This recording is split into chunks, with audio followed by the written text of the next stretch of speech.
Member for Clark. Deputy Speaker, I applaud the member for Kooyong for bringing this matter of public importance before the House.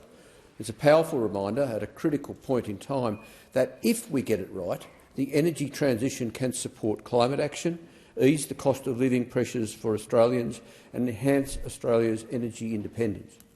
Because the reality, Deputy Speaker, is that the cheapest energy available to many households today is the energy they don't have to buy, or the renewable energy they generate themselves.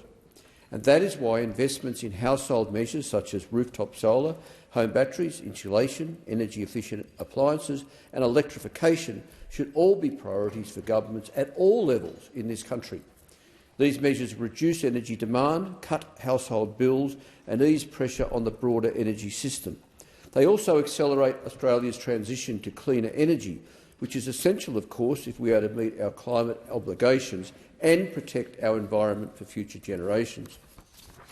Of course, Deputy Speaker, there's another very important dimension to this conversation that's often overlooked, and that's energy security.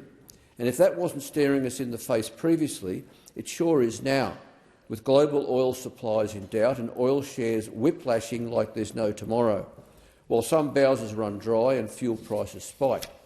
Unsurprisingly, this is the hottest political topic right now, turbocharged by the opposition, which is shamelessly and cynically trying to tap into it for political gain.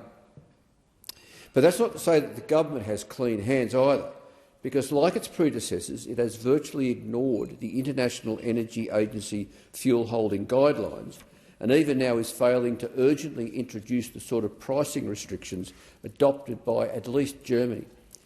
Deputy Speaker, like most of my colleagues, I've been hearing regularly from constituents about increased prices at the bowser. Now, I take the point of the Energy Minister that Australia currently has sufficient fuel supply and that supplies continue to reach Australia. But that just makes it even more appalling that retailers are jacking up prices in this way.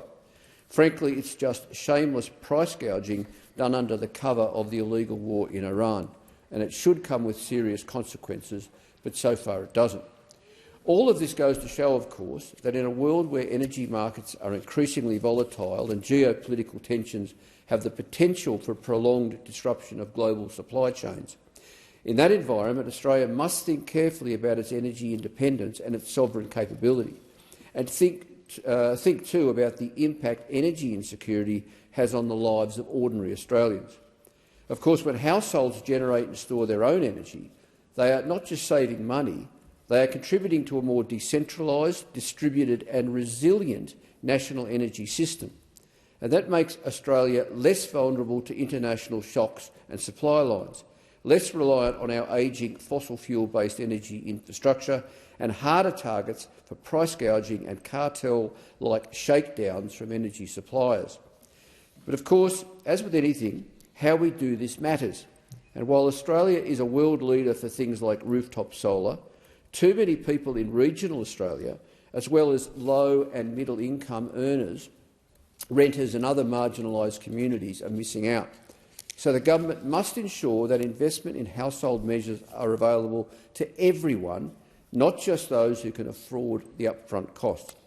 To that end, the government should enhance and extend its targeted grants, low-interest loans, community energy programs and minimum energy efficiency standards to help ensure that the transition is fair and equitable as well as effective.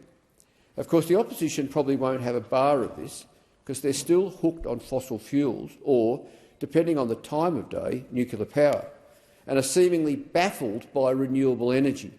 But I'd suggest they try to take the blinkers off and re-examine the issue in light of the national interest and the interests of their constituents.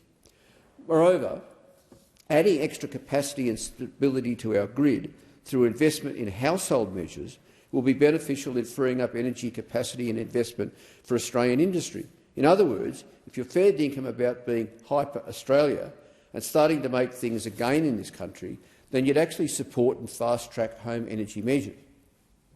In closing, Speaker, I want to thank the member for Kooyong for bringing this important topic before the House, because it's increasingly clear that investment in the energy transition for households is good economic policy, good environmental policy and good national security policy. Thank you, Deputy Speaker.